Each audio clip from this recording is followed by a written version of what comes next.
What's the best way to run things in a zombie apocalypse situation? Welcome back to Lost in Games Unscripted, the series where I talk about pretty much whatever comes to mind at any given time. And today, that's leadership styles in a zombie apocalypse. Now, it sounds like a crazy thing to talk about, but there are several different leadership styles, and it's interesting to see how each of them plays out and think about what would be best in the long run if we wind up finding ourselves in that kind of a situation. Now, the first leadership style that really comes up in the zombie apocalypse that we see time and time again is the dictatorship. Now, you wind up with people like William Carver in season 2 of The Walking Dead, of Telltale Games The Walking Dead. You have the governor and Negan and Rick in a way in the show, among others. They're far from the only ones. And these type of leaders tend to be on a few different ways of doing things. So you've got the thing that's known as the benevolent leader, the leader that is in charge, that is calling the shots, and they are looking out truly for the best interest of everybody. That's something that seems a little bit more difficult to find when you're talking about zombie apocalypse stuff, mainly because the view of humanity in general in those things is very, very bleak. Rick is kind of a benevolent leader, if you think about it, in the show. He does have the best interest of the group overall. He is looking out for everybody. He obviously wants to protect his wife and son, but he's also genuinely caring about the rest of the group, whether it's Herschel or Maggie or Glenn or anybody, whoever else happens to be around them. Daryl winds up becoming one of his best friends. So early on in the show, he's the best example of what a benevolent leader might look like in that situation. But then on the other extreme, you have characters like William Carver and the governor and Negan, who tend to be very, very hardcore, do things my way, what I say goes, almost a parental type of figure. And, a lot of us grew up in those households where the parents said, do as I say, not as I do. And, you should follow the rules, don't ask questions, that kind of thing. They want to be the unquestioned leader. And that works out to an extent for a little while, because what happens is you have people that are desperate. They really just want to survive, and they'll do anything it takes to survive, including bowing down and calling themselves Negan.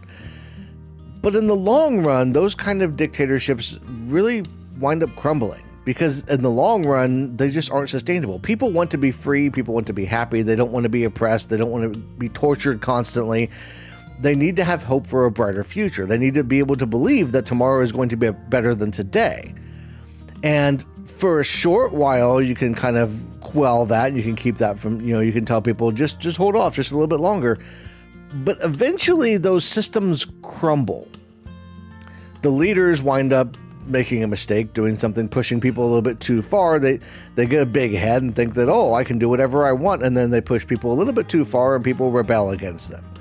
And we see that happen in every instance across the Walking Dead universe. We see that happening consistently, and especially when you think of somebody like Carver, and he pushes things too far when he pushes Reggie off the roof, and that kind of starts to kind of twist things in people's minds, and they start to think, maybe this guy's not the best. Maybe we should be trying to get out. That's when Bonnie flips and she's like, okay, Carver's not really the person I thought he was, so now I'm going to help you guys. And people finally decide we're going to make the leap, we're going to get out of here, right? And that winds up being his downfall. The governor is very similar. The governor in the show, he goes through a situation where he is like running things, and he's not over the top. Everybody's kind of happy and things are kind of status quo. But the people that he does screw with wind up catching him, biting him in the butt. The same thing with Negan. Negan pushes things just a little bit too far. People will put up with things to a certain extent, but eventually somebody comes along bringing hope and says, hey, you don't have to live like this. There's a better way. And at the end of the day, that person winds up falling. Now, they could also die. You could wind up having a dictator that they die, and then there's a struggle for power at the end of the day. Either way, their regime has collapsed. Now, the other way that we see of doing things, and we see this in a couple of different ways, the biggest part that I remember, at least from the game, from Telltale's Walking Dead, Season 3, where you had a committee. And that committee was pretty successful in Richmond. Now, you can argue about the New Frontier all day long and the stuff that they did and whether it was right or wrong, and we've had that discussion. But at the end of the day, a committee where they're all forming together, they are all deciding on how to handle things and making decisions for the group, tends to be a little bit better. And especially when each one of those committee members has their own portion of the group to kind of take care of, and they can all kind of lobby for their portion of the group, and then everybody has to kind of maybe at least be on a majority, if not everybody agreeing to whatever happens to be the decision needing to be made. So committees tend to work out pretty well. Now that's not always the case, and we can see there's a little bit of a committee kind of in Alexandria in the show. It's not a huge one. It's still kind of run kind of like a dictatorship, but it's kind of a combination of the two.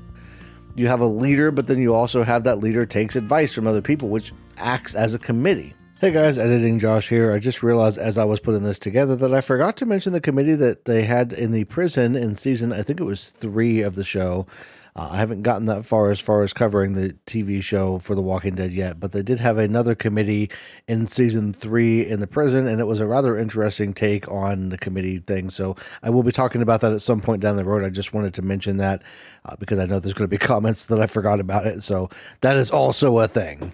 In the end, that's probably one of the better ways to handle things, because the other option, and one that we don't really see a lot of, at least in The Walking Dead, is a full-on democracy. When you say democracy, you think of something like in the United States where we have a republic that's a democracy.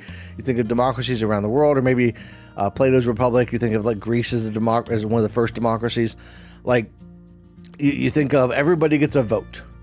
So when it comes to those kind of things, you say, okay, well, we need to do this thing, but we don't know how to do it. So let's put it up to a vote. Or we aren't sure exactly what the next steps are. Let's put it up to a vote. And sometimes that works when you get the majority of people, and when everybody's pretty amicable, and when the things aren't like diametrically opposed positions, it can wind up being an okay situation.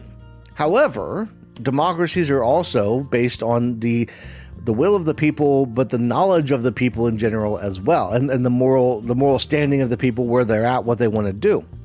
We see a version of this in season 2 of The Walking Dead when they're deciding what to do with Randall, and the group sits around and they discuss what to do. And it's really a thing of just trying to win people over to your side. And that's what happens in democracies, is they break down and they become less about the actual arguments and more about the emotional impact, trying to just bring people over. We see Dale arguing from an emotional side of, well, do we really want to kill this guy? Because then we're going to become no better than common raiders. You know, we're going to become horrible. We're going to degrade into everything. And then you have people like Shane or Rick that are arguing their emotional standpoint of, well, it's a fear thing. He might kill us in our sleep. We can never truly know we can never really be safe. You know, and a couple other people mentioned that too. I don't know that I would feel safe with this situation. So democracies in that don't really work out that well in the end when it comes to that kind of thing, because you're going to have diametrically opposed sides, and they're always going to be, they're going to continue to get worse and worse and worse. Realistically, if I'm in a group that's a post-apocalyptic group, I'm lobbying for a committee, bringing people together and having representatives for different factions of what people want. But I'm also lobbying for setting things up and having a good, strong baseline in something like utilitarian principles, consequentialism, trying to figure out what's morally right and wrong, but also trying to figure out the best way that's objectively the best way to do things. Because realistically, if there is no objective way to do something the best way, well, it doesn't really matter how you do it then. There's no real point in arguing over it. Just kind of do whatever everybody wants to do. But a lot of things wind up having an objective best way to do them. Whether it's planting crops, what kind of crops should we have? Well, we're trying to make sure that everybody is nutritionally sound, that we're all taken care of. So these are the best crops for that. We still need to have a little bit of fun. We need to have a little bit of sugar in our diet, a little bit of good stuff, which they talk about in with the committee in season 3 of the Telltale's The Walking Dead. they're having the discussion when you first walk in about whether to have the spinach casserole or the cake.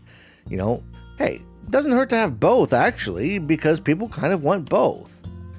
And that is not something where, they play it off in the moment as, oh, well, you're just trying to play both sides. No, legitimately, sometimes there is a little bit of both that you need to have. And so having those discussions, understanding right and wrong, understanding where you're coming from, having a good, solid base and framework is where you need to start. But then you need to have something like a committee that can talk about things and go work through everything. And you have to be able to sell it to people too, because at the end of the day, even with a committee, even a dictatorship requires people to go along. If people don't follow the dictator, they're not much of a dictator. They're not doing very well. So every situation, you have to have the buy-in of the people in order to have the power. That's where the power ultimately comes from, the consent of the governed. And that's not just true in democracy. That's true in every situation. So at the end of the day, you have to be able to sell your idea to the people that you are going to be helping to run. Basically, if you want a group that you're going to take care of, if you want to keep that group safe, you have to be able to sell your ideas to that group. So I want to know your guys' thoughts in the comments down below. I'm working this week on a couple of different aspects. I want to focus, this video obviously is about ways to run a society in a post-apocalyptic type of situation. But I'm also going to be talking about the differences between Rick and Shane's opinions in the show, and whether one of them is right or not, or whether they both have something to say about, how to handle things. And then ultimately we're going to be talking about the stages of what would happen after a fall, like an apocalypse type of situation where zombies started rising from the dead, and what that would look like and what we would realistically expect, because the shows and games and movies, they all get it wrong in a lot of ways. So that's going to be something we're going to be talking about as well this week. I'm kind of breaking down apocalyptic scenarios throughout the week and having a little bit of fun with this. So let me know, what kind of group would you want to be in? Realize that most of the time in a dictatorship, you're not going to be the dictator. You're going to be the one at the bottom of the barrel, and the dictator is going to be the guy up here that wound up getting to it first, right? So keep that in mind when you're discussing. And also be respectful and all that good stuff. If you like the video, obviously hit the like button, subscribe to the channel so you don't miss future videos. And if you want to help out more, I've got a Patreon channel membership, so you can hop on those, and that always helps out to go a long way to help me continue making videos like this. It gets you early access to videos, your name on the screen, all that kind of stuff. So if you're interested in that, that is also a thing, and that will all be linked down below. So I want to thank you all for watching. Everybody have a great rest of your day, and I will see you in the next one.